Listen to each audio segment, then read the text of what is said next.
foul counted po. Dalawa yung okay lang sa akin. Tapos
Na daw to. Pagod na daw siya kaya hindi siya magpupunta ng sindaran. Dapat wala pa siyang helmet. Wala pa siya. Pa, mag-helmet ka. Hindi, parang di naman siya dyan magpapagasis. Diyan lang ah. Night ride. Pero, ano na nabili dito?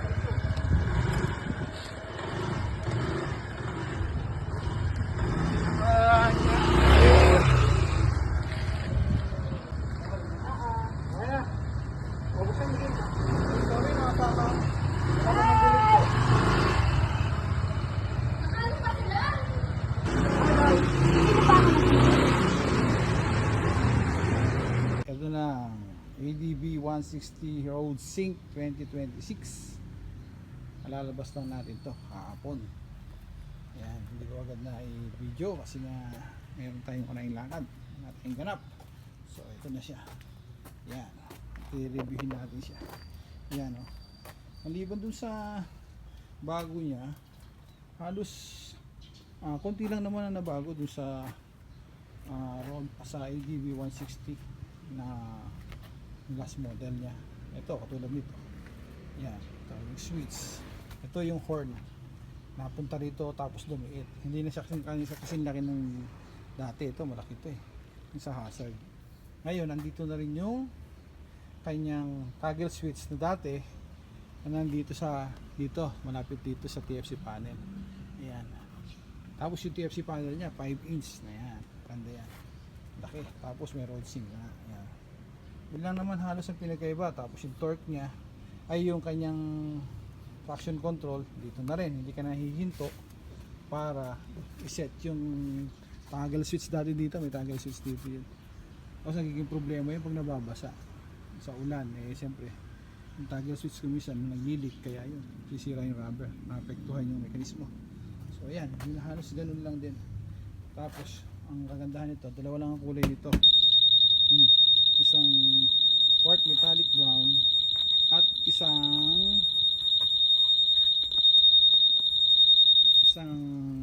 white ina-alarm ko. Yan. Yan. Yan siya. Tapos makikita mo yung emblem niya dito. Gold, ADB gold. Pares pa rin. Pati shock niya. Shock absorber niya sa likod, Showa. May may kumbaga magandang klaseng shock absorber ng Honda. Yung shock absorber ng Honda. Tapos ayan, LED, same pa rin yung kanyang tail light, brake light, signal light, yun pa rin, ano pinagay, pati gulong, ganun pa rin ang size, disc brake pa rin, ayan. Tapos ABS, tapos halos walang pinagkaiba rito sa panggilid. Halos parehas lang. Walang pinagkaiba talaga. Walang talagang emblem dito. Ito pa rin yung kanyang handlebar. Yung kanyang grab bar. Yung tawagin nila. Tapos ito pa rin yung ito pa rin yung mayroong charging port na yan. Pwede mo lagay yung cellphone mo dyan habang chargers ka. Yan. Type C yata yun. Type C. Ito, Type C. Kasi ang cellphone dyan. Tapos parehas pa rin ang side mirror. Ganun pa rin. Naked bar pa rin siya. Yan, naked bar. Tapos syempre yung logo ng ADB. Magandahan lang talaga. Maganda yung kulay niya. Attractive siya. Pawin dating mo pag nakikita ka. Tapos pati yung rim ang gulong same size pa rin. 14 sa harap, 13 sa likod, disc brake pa rin, with ABS. Yan. Tapos ang pinakabago lang dito, ito, yung cut na to, yung parang air inlet na yan. Karoon dito, yung kasing luma, yung sinundan nito, wala siyang ganito, plain lang na ganito. Tapos yan. Ayun pa ba? Ayun pa ba? Halos parehas lang din naman yung yung capacity nung compartment. Parehas lang. Tapos ayan yung kanyang radiator. Siyempre yung brake fluid pa rin. Tapos yung kanyang pipe, ganun pa rin. Hindi ka na kailangan magpalit ng pipe, okay na yan, maganda na yan. Yung hindi katulad ng Aerox ko, nagpalit ako ng JBT3. Yan. Pero ito okay na. Ganun pa rin yung adjustan dito. Press mo pa rin dalawa sabay, sa mong ilahin. O ilahin, tulak mo pa ba. Ganun pa rin. Same. Same na same dun sa yung sinundan niyang ADB 160. Ang pinagkainan to, road sync. May kukonect mo sa cellphone yung navigation system mo. Kumbaga, hindi ka nagagamit ng cellphone holder para mag-navigate. Pero para sa akin, mas gusto ko yung merong cellphone holder dito para may lagay ko pa rin cellphone ko. Kasi yung sa navigation dito, kung hindi ka sanay dun sa araw-araw lang, sabihin niya in 50 meters turn left, eh hindi mo nakikita yung parang yung Google Map, medyo maninibago ka. Siguro makakapag-adjust ka rin sa tagal namang paggamit mo. Pero sa akin sa ngayon, gusto ko pa rin yung naka-Google Map na nakikita ko pa rin sa handlebar yung cellphone ko para masundan ko yung nag-a-alarm lagi, sensitive masyado. Yun. Yan, oh. Ingay niya. Yan, oh. Oh, di ba? Yan, ganun lang siya. Ganun lang siya kasimple. Maliban dito sa TFC panel na to at saka dito sa anong tawag dito? Yung sa horn at saka dito sa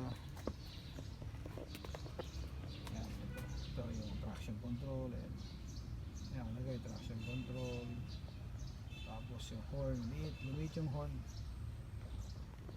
Kaya guys, kung bibili kayo ng ADB 160 Road Sync 2026, halos konti lang ang pinagkaiba sa sa ADB 160 2023. Pero ang pinagkaiba talaga malaki nito is siya yung pinakabago. Siyempre 2026 Dacos Travel. Ganun lang. Yun na yun. O, di ba? Compare mo siya sa dati, halos same features. Meron lang na bagong konti. Pero yun pa rin. Almost the same. Ewan ko lang kung yung mga dating yung ADB 150, may nauna kasi bago mag 160 may 150 pa ADB. Ayan. Yan siya, ganda niya. Katabi pa siya ng kotse na Honda Civic na halos yung kulay medyo magkalapit. Ayan. Ayan. Diba? Pogi. Ayan siya. Ayan guys. Si ADB 160 Road Sync 2026. Kukuha lang natin to, kalalabas lang natin. Sana maging okay ang performance nito. Para pero karamihan naman ng ADB okay ang performance. Hindi naman to basta-basta. Kaya ayos yan sigurado. Ganda. Yan. Pogi pag na-drive mo siya. Naninibago lang ako kasi nasanay ako sa Aerox V2. Hanggang ngayon gamit ko pa ng Aerox V2 ko, syempre. Pero sa anak ko to totoo. Gamit lang tayo. Pala, baka sabihin nyo sa akin yan. Hindi, sa anak pa yan. Sa anak kong babae. Babae nga gamit yan, tuturuan ko pa. Ito yung sa akin, oh. Yan ang aking Aerox V2. Yan. Kahit saan nakakarating yan, marami na pinuntahan yan. Pero ang unang-unang motor ko na Honda, eto, yan, si XRM 110. Kusa, ano pa to, 2025 to 2026 na-acquire to. Pero hanggang ngayon, buhay na buhay pa siya. XRM 110, unang labas na mga Honda XRM. Yan, ginagamit ko pa to nun, biyaheng Malolos to Lubao, Pampanga, dahil din ako nag-opisina ng araw sa Malolos. Uwian ako araw-araw, kaya malayo-layo din yun. At iba yan, Honda XRM. Ito na aking poging ADB. Yan, madalas kayo pang long ride kaya ito yung JVT pipe. Kaya kung compare natin dito siya sa ADB 160 Road Sync, forma rin to. Ganda rin. Kumbaga sa kasi adventure bike, ito yung pinakamaganda para sa akin. yung adventure bike na ito, marami ka talagang magagawa, marami kang pupuntahan, tsaka matipid sa gasto. 45 kilometers yata to per liter, lalo na kung hindi mo gagamitin. Mas malakas sa tipid, lalo na ngayon sa taas ng presyo ng gasolina. Mag-iisip ka kung magra-ride ka pa eh. Pahinga muna, pag bumaba na yung presyo ng gasolina, doon tayo magra-ride. Sa ngayon, chill muna, mag-Holy Week pero wala tayong ride. Kaya guys, yung mga sakyan na nandito, yan eh, pahinga muna, wala munang biyahe, mahal ng gas. Kaya sa susunod na tayo bibiyahe siguro pag bumaba na, pagkatapos na yung gera. Kasi yung gera ay nagiging problema. Baka huwag lang sana magkakaroon ng panic buying sa gasolina, o kaya naman pag maubusan na supply ang Pilipinas tapos hindi makakuha sa ibang bansa. Kaya si ADB Road Sync dumating nung panahon ng crisis ng gasolina dahil sa gerang namamagitan sa Iran at US. Kaya hindi tayo agad-agad magro-road trip. Gusto pa mo sana mag North Luzon.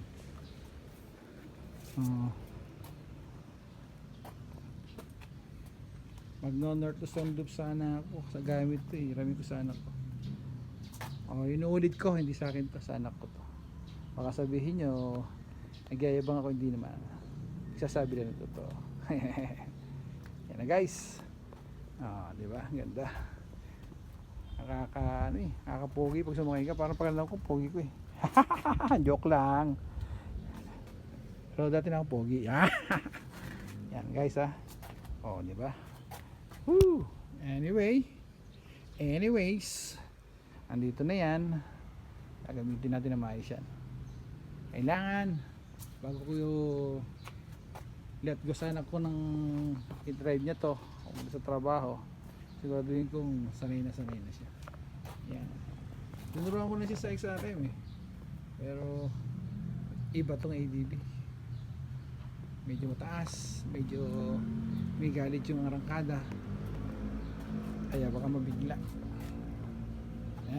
Pero yung sa features, sa tayo, sa makina, parehas lang. Kung ano yung sa ADB na 160 3 years ago, parehas na parehas. Walang pinagkaiba. Kaya guys, ito na. Diba? Ganda niya. Okay. See you on my next vlog. Sasabihin yung mga spec, yung mga Newton, ito, ano niya, yung kanyang bore, yung kanyang height, yung kanyang weight, yung kanyang clearance, ground clearance, o yung kung ano man yung mga napapanood yung normal o palagi sa mga nagbablog tungkol sa mga motor sa ADB. Yung masasabi ko lang, maganda siya. Saka siyempre, kahit sabihin natin na parehas lang yung features, may nadagdag lang na konti, ang importante dito, siya yung pinaka latest model 2026. Kaya kahit sabihin ng mga may dating ng ADB na parehas lang, pero hindi pa rin, 2026 pa rin to mga guys. Iba to 2026, kaya nga nila the latest model ng ADB 160 Road Sync. Kaya guys, dito tayo sa ADB 160 Road Sync, the latest. Joke lang guys, pambibigol, bibiro lang. Ganda diba? Ogi! Hindi ko pa na long ride hanggang doon, ano pa lang yata, 10 kilometers pa lang yata natatakbo. Naging busy kasi ako, 3 days na akong busy. Kaya medyo pahinga mo. Tapos puyat pa ako. So most probably Monday na. Sa Monday baka may takbo na ito ng malayo-layo. Guys, see you on my next vlog. Testingin natin to sa long ride. Pag na-testing natin to, babalitaan ko kayo kung ano pinagkaiba niya doon sa Aerox B2 ko. Kasi yung Aerox B2 ko, kahit saan kayo magpunta nun, hindi ako pinababayaan nun. Ito kaya, alamin natin sa susunod na mga kabanata. See you. Thank you guys. Peace out. Pupunta tayo sa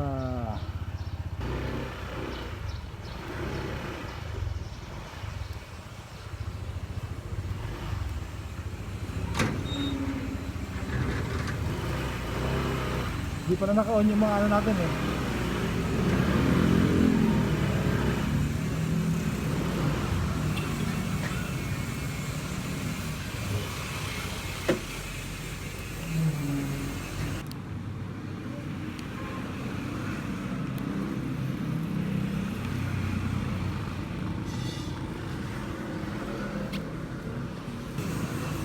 Malapad yan eh.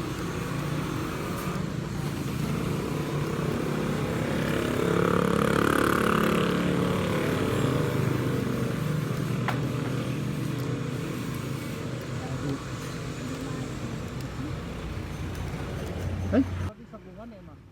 Kanto to ma. Alam mo yan?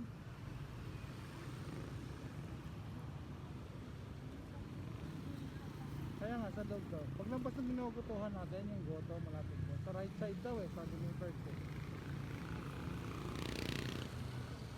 Oo, dun siya nagpatabas eh. Kaya tinanong ko siya kagabi. 1-2 yata.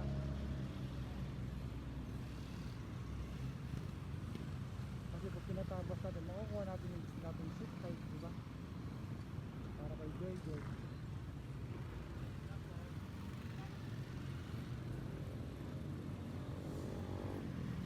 Mga 5 feet lang yung design.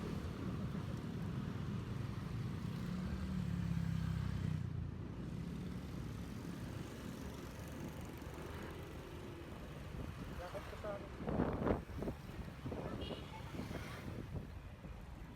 sanay ka na lang may pampas eh. Kinakabahan ka to.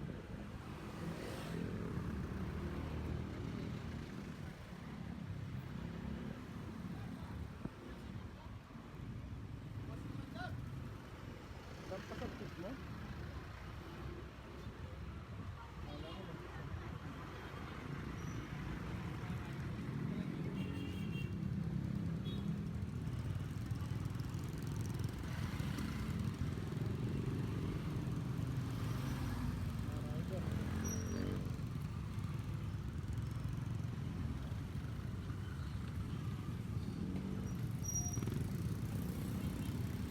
Isa ba? Wala na.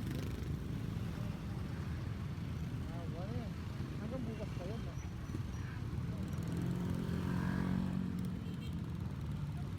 Ay, napunta pala yun ko.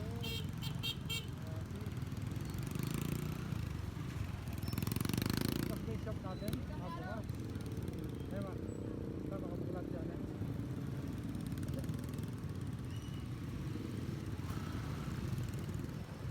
May hatak kasi ito eh, no ma? Ibang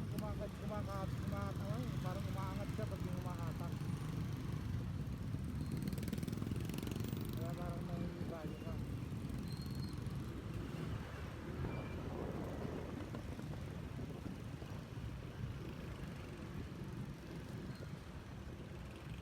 Pero kasi pag upo mo, safe na safe ka na eh, no ma?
Ay, hindi po mismo. Yan, yan, yan. Ay, thank you po.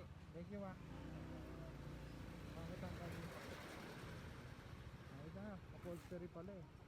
Oh, relax lang po. Ah. Tapan eh. Boss, magtatabas ka ng upuan?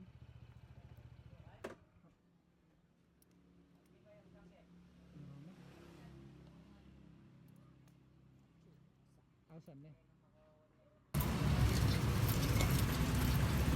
Bakit sa likod? Ano kaya yung mayari nito?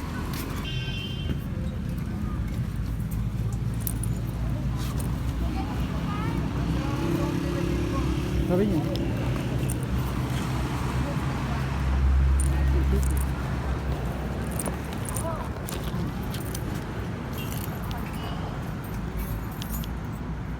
Bojaw. Ang oras na wala pa tayong napuntan.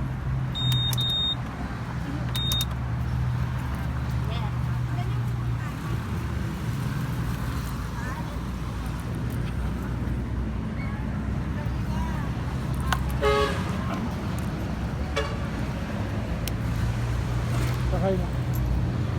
Ay, ito. May sampu ka dyan? Ay. Kaya na ba?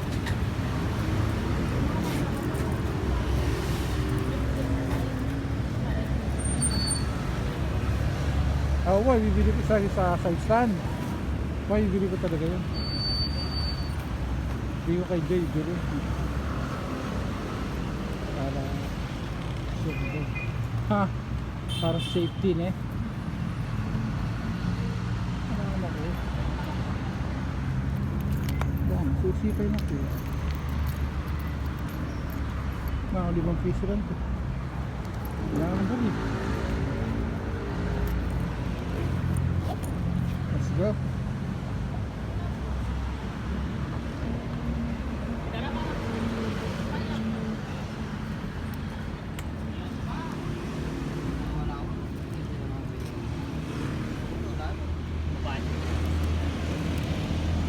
Okay niya. Boss oh. Pwesa ka na, wala kang baril. Okay mo po.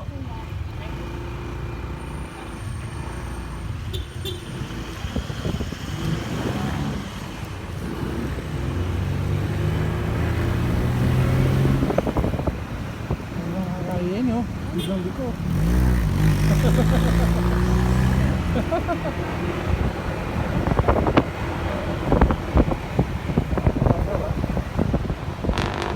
Yan ako yung driving skill. Oh, shit.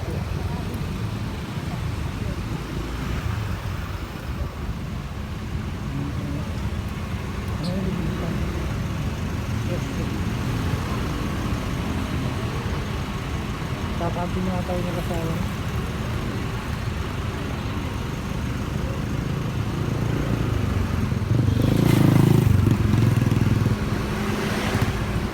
Wala, yakas-yakas na eh.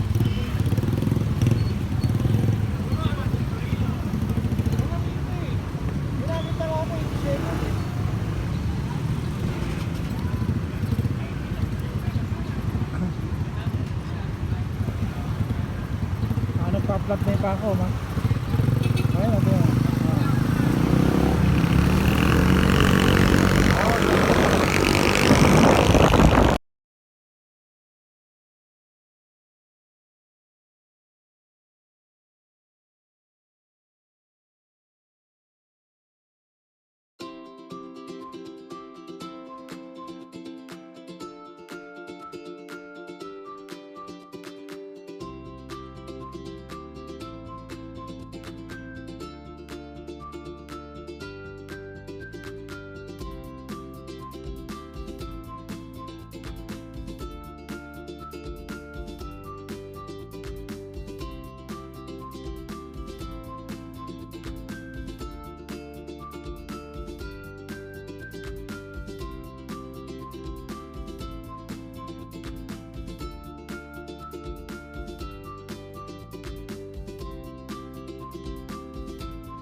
ko.